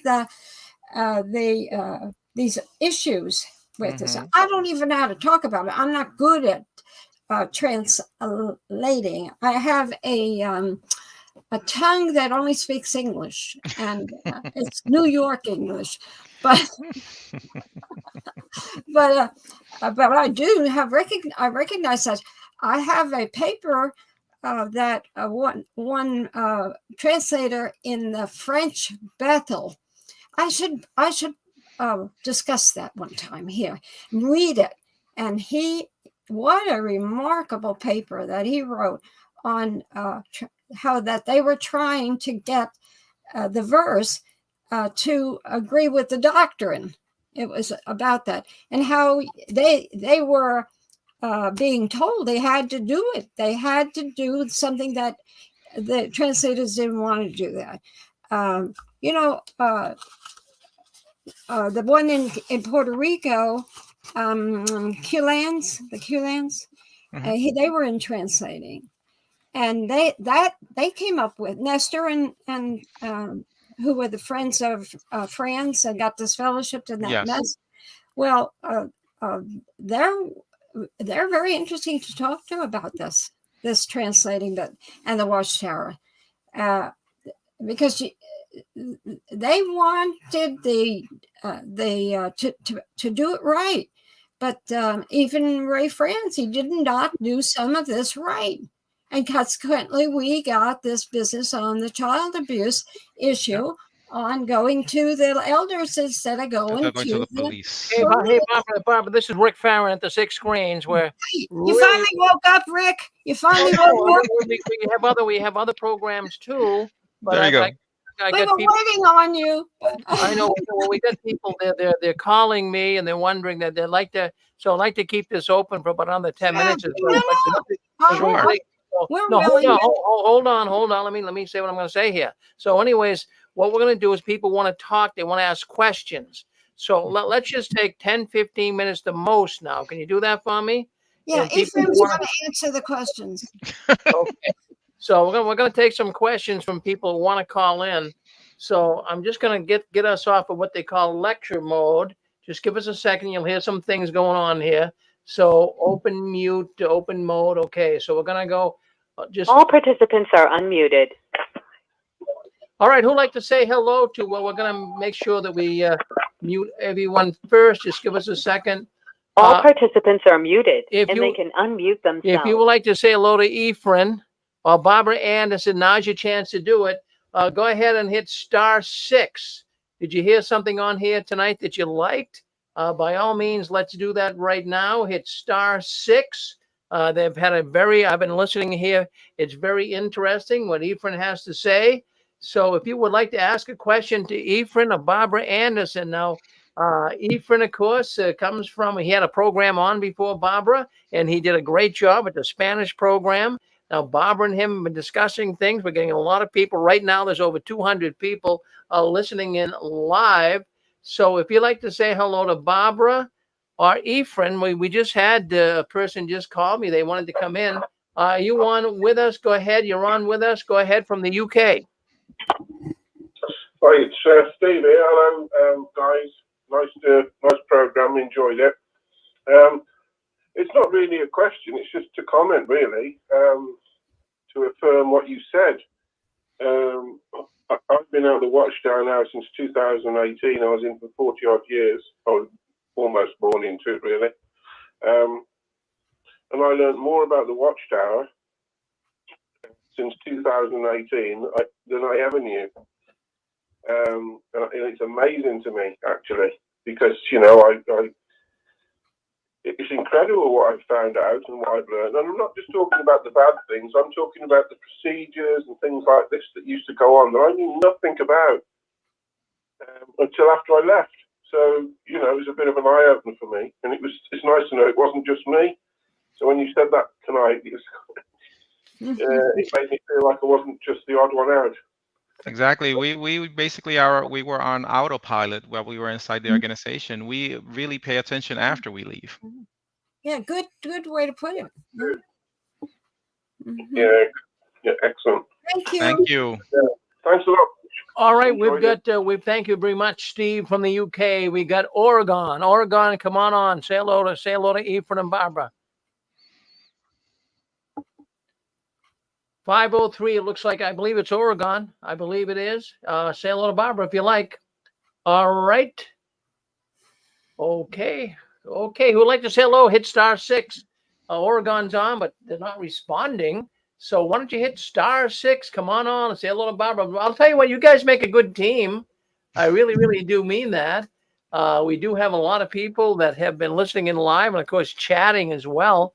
So who would think a Spanish and a Polak would get along as well? From New York. New York, we get that. Well, generally Polacks and Spanish, they fight like the crazies. And that's true. I've been out to Chicago.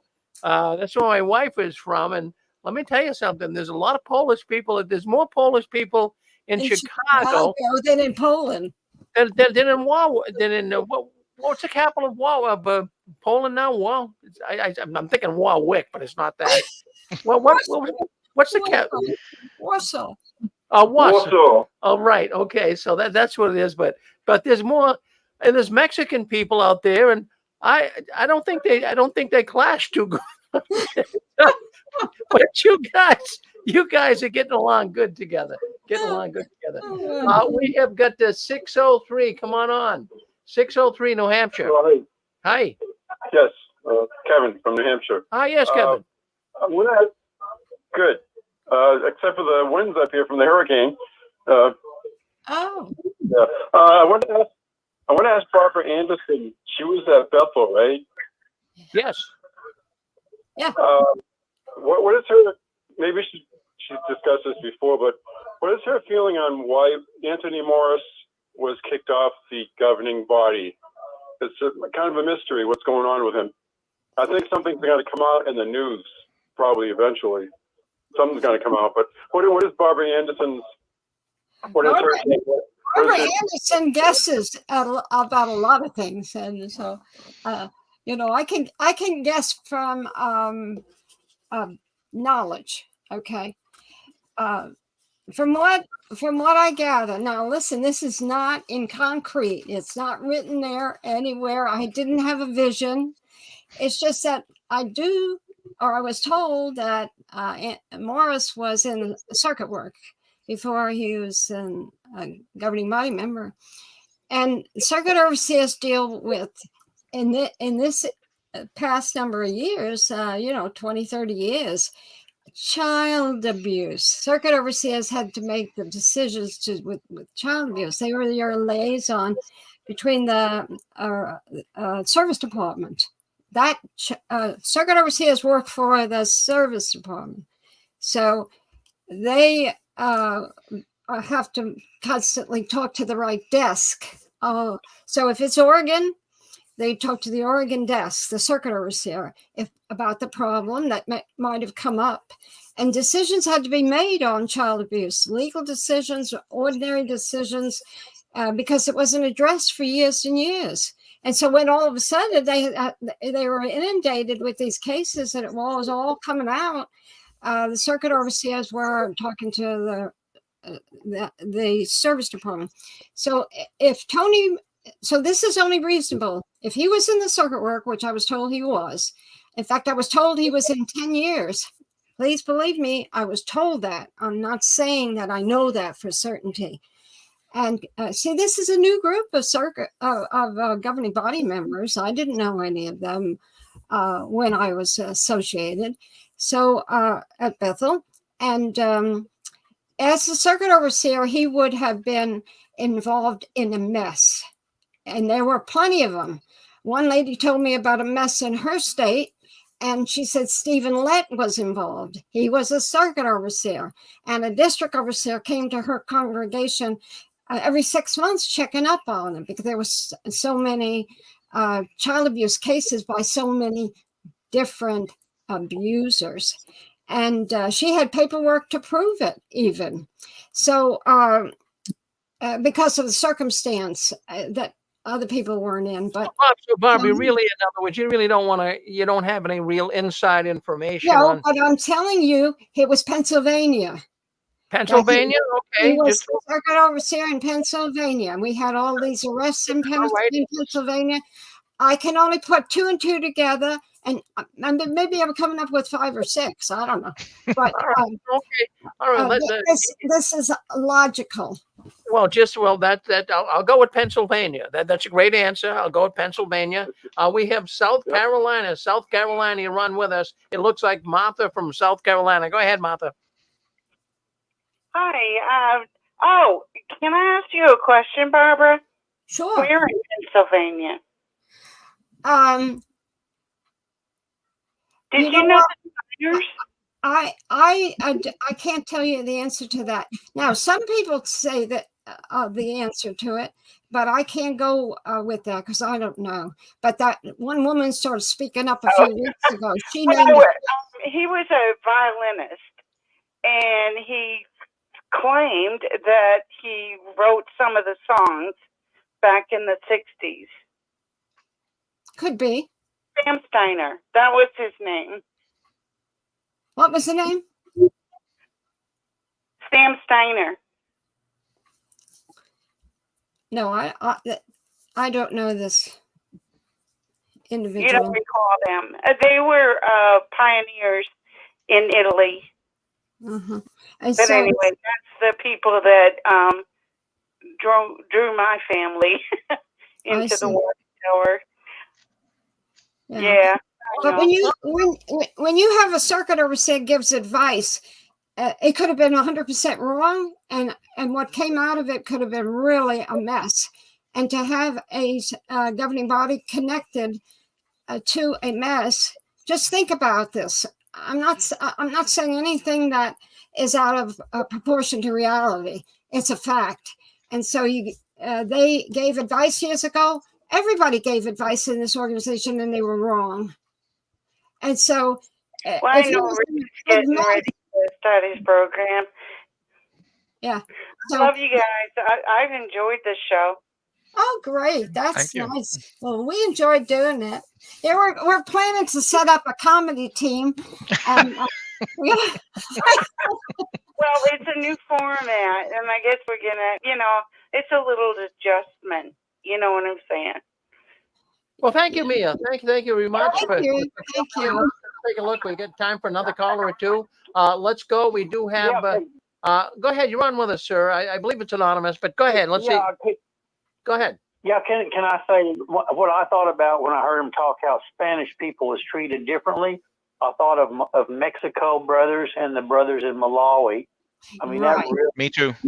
How they were able to, that was terrible. But I got a question for the one that was the translator in Spanish, because I don't know Spanish. Oh, that's Ephraim. That's our good brother. That's our good brother Ephraim. He's now part of the Six Screens team. So go ahead and ask Ephraim the question. Okay. My question is why is there always so much snow in the Spanish speaking countries? how so much snow in Puerto Rico, and not in Puerto Rico. Every time I hear them leave each other, they always say "Hasta luego" and bring your snowshoes. A good joke, yeah, but no, yeah, I got it. Explain the joke, please. Well, that's Randy. Randy's he's a comedian. Know, Randy, come on. Well, he tries hard. Some of his jokes are really good, but some of them we have to say, Randy, would you please explain that to us? Explain it. But he said, we all love Randy. We got Ohio. We got the king of dots on with us. Go ahead, Ohio. Say hello to Ephraim and Barbara. Hey, Barbara, you're hot. I want to tell you that. I'm calling on a more serious note. 2 weeks ago, I had a meetup with 6 other ex-witnesses up at the Ohio Renaissance Festival near Wilmington, Ohio, Caesars Creek. And one of the persons we met, I couldn't believe her story. Her brother told it to me. But apparently, she had been molested by her brother, who's in good standing. Not the brother who was there with us, the younger brother, but molested from the age of 7 to 27. Mm-hmm. Continuous molested. He's just he's not. And in fact, the worst part is he's now my younger brother, who's an elder's best friend. And my wife tried to encourage her. She's a prime case for suicide. And she has no self-esteem whatsoever. A lovely young woman, but she just has no self-esteem. We had a good time with the meetup. Heard everybody's stories of witness women. Kicked the one guy out of the house. My wife told him, "You don't leave that house," because she got up in a rage and she kicked you out. Everybody had their story, but the bottom line is the witnesses don't know what the hell they're doing. They're kicking the wrong people out. Yes. They're blaming the wrong people for all sorts. You got it. Mm-hmm. That's right. Yeah. Well, it's showing if the results are. You make a judgment call on the results. There you go. And it's very sad. The molester brother tried to date my niece, is what I found out. And my brother, I'm not dishonest, he won't talk to me. He's my younger brother. I converted him, quite frankly. I studied with him. And he treats me like I'm nothing. But guess what? I told my parents, my Catholic parents, my mom told me, she's in a nursing home right now, and she says, "You got it into this mess them out. And I told somebody, I don't want them to come out. I don't want to have to hang out with them. I mean, I've got 5 younger brothers. Guess what? I don't like any of them. Seriously, I don't even need to go down the line of why I don't like them. One's a fellow, one's an elder. Oh, they're all witnesses. The one who's disfellowship, he abandoned 2 kids. One of them was a regular pioneer. She got kicked out. She was adopted by the grandparents. She got kicked out, and she got pregnant at the age of 19. They totally put her on the street. Now she's doing porn, and it's like 10 years later, she's got 5 kids living up near Lancaster, Ohio. And my brother won't have nothing to do with her. I'm disgusted with him. You've got to talk to your daughter and help him. It's a total debacle. Yeah. This is what's going on in Watchtower. This is the real story. And you're not going to hear it. You hear it in bits and pieces from people on this channel. But in reality, I've seen it. I'm living it. I've heard it. It's happening right now. People are being brought to a low level of debauchery as a Watchtower, kicking them to the curb. That's right. They weren't the ones. We speak up. That's why you're speaking up. Mm-hmm. You know, we have to. That's why I'm trying to speak out. I got so mad at my brother. I kicked him out of my motel room. I said, "Get the fucking hell out of here, man." And the guy doesn't care about his kids. Well, yeah, they give up. They're just like Watchtower, giving up on their damn kids. You cannot give up on your kids just because Watchtower says so. And I'm tired of these excuses by people. Yep. You know, they show these articles. They show a picture of a child going out the door, a 17-year-old child going out the door, and the parents are saying goodbye because of shunning, because the kid made a mistake. What nobody thinks about is what happens to that kid. Well, we know what happens to those kids. They end up on the street, and they're doing they're sex slaves. He refused. He's disfellowship. He doesn't want nothing to do with her. He kicked her to the curb. He doesn't want me to help. Damn help. And I just read a couple of articles that the saying Catholic. We were raised. Yeah, I just read a couple of articles and the person said that they show the text messages of their parents saying, "I love you, but I love Jehovah more." Yeah. It's sad to get inside an organization that makes you think that way. I've heard literally experiences of kids at bus stations being picked up by Jehovah's Witnesses kids at bus stations being picked up by these pimps. Wow. Well, that's where our kids were ending up. This is disgusting. Can I make a really strong statement here? Yes. I'm an ex-Catholic. I listen to the Catholic channel trying to dissolve all their gobbledygook. And I'm going to tell you something. The witnesses are 10 times worse than the Catholics. They could care less. Catholics at least care about their kids. They will stick with their kids to the end. Witnesses throw them away like they're a piece of dead meat. That's it's right. Disgusting. No natural affection. Isn't that what was warned about? Having no natural affection in Timothy? This is Jehovah's Witnesses. They beat it out of everybody to the point where they're all mannequins. Yep. Those are the facts. That's all I got to say. Thank you so much. Thank you. Yeah, thank you. Thank you, Barbara. Thank you, Barbara, and you're still hot. Thank you. I'll tell Joe that. Oh man! And what about the parents? Like one today, she wrote. She says, "I'm 61 years old.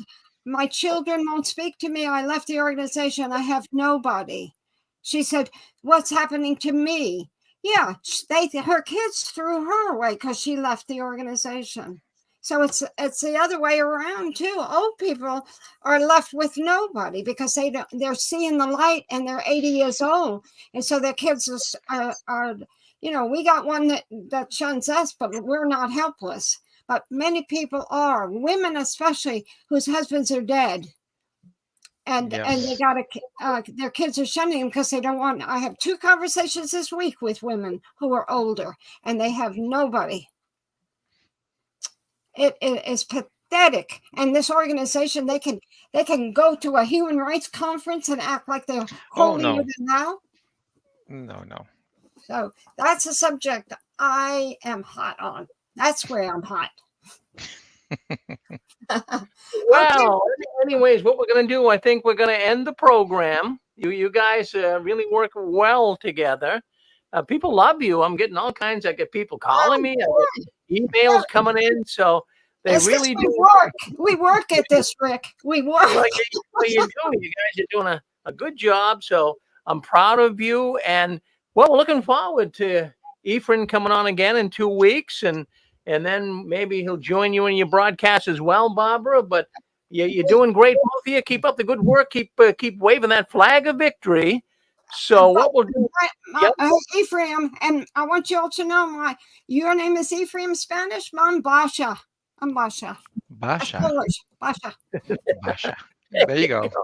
All right. Well, listen, you guys, we're proud of you. Keep standing tall, as we say, and we'll see you both in 2 weeks. The broadcast will be put up, and we want to thank Ephraim once again for doing this program in Spanish, and we'll be able to promote that. And next time around, it's going to gain a lot of momentum in the Spanish community. Thank you both. Thank you, Rick. Thank you, Rick, for making this possible. Thank you. Well, it's working good. I'm not complaining. I'm very, very happy with what's going on here in the 6 screens. We are getting lots of people listening in, but the whole thing is, here's what happens. I want the Watchtower to be exposed. And I'm so glad to see so many people listening in and on our radio network, on Facebook, on YouTube, because that's what the whole mission is. What we're doing here, we're trying to expose the Watchtower. So we're starting to get some points up on the scoreboard. So you guys are part of it all. We're one big team. So thank you very much. We'll see you in 2 weeks. All right. Okay. Thank you. So there you have it. It's Barbara Anderson and Ephraim. My goodness, what a great program. Excellent program here on the 6 screens. Well, don't go anywhere. We have got JW World News. Well, that's coming up next. We're going to give you the top stories in the Watchtower for this week. So stay with us. Let me just, we're going to end this stream right now. And then we're going to go to the news stream. JW World News, the news the Watchtower doesn't want us talking about, but we're going to talk about it tonight. Thank you all.